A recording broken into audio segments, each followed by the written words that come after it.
A star B equal to A square plus B whole square plus 1 అయినా 1 star of 1 star 2 equal to ఎంతో మనం ఇప్పుడు తెలుసుకుందాం.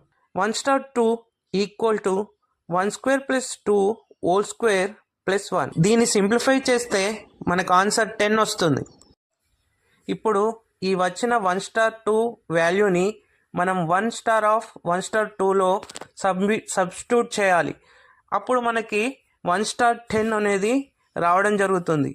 ఇప్పుడు మనం 1 స్టార్ 10 వాల్యూని స్టార్టింగ్లో మనకి ఇచ్చిన formula A star B equal to A square plus B whole square plus 1లో సబ్స్టిట్యూట్ చేయాలి. సబ్స్టిట్యూట్ చేసి సింప్లిఫై చేస్తే మనకి ఆన్సర్ 122 వస్తుంది. For more videos please subscribe.